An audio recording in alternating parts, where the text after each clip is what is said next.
जय श्री कृष्णा। राधे राधे। माघ स्नान की कहानी और माघ स्नान का महत्व।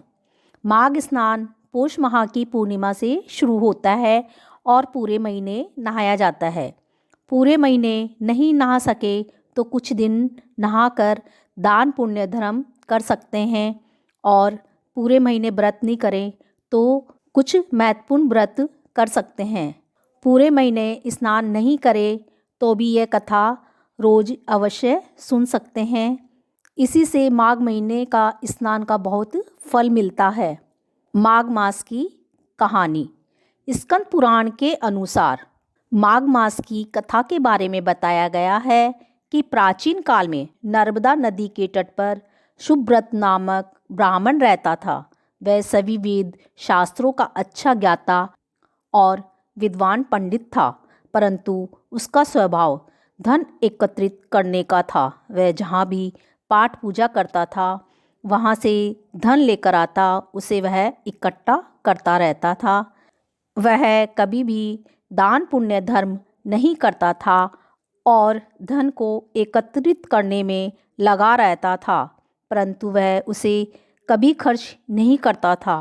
वह धन तो खूब इकट्ठा कर लिया, परंतु उसका उपयोग नहीं कर पाया और धीरे धीरे उसे वृद्धावस्था में बीमारियों ने घेर लिया।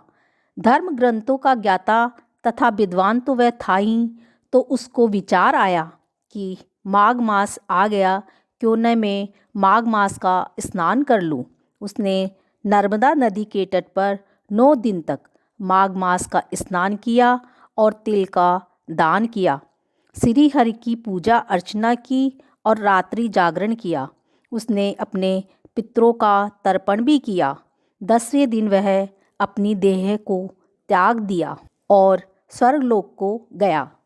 उसने अपने जीवन में कुछ भी दान पुण्य नहीं किया था, परंतु वह 9 दिन माघ मास का स्नान, दान, धर्म और पुण्य किया था। इससे उसे बैकुंठ लोक का वास मिला और उसने अपने पितरों का तर्पण किया था, तो उसके पितरों का भी उद्धार हो गया।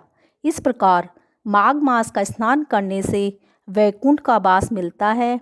हे श्री हरि भगवान, हे विष्णु भगवान, जिस प्रकार उसको वैकुंठ का वास मिला वैसे सबको मिले। जय श्री कृष्णा। राधे राधे।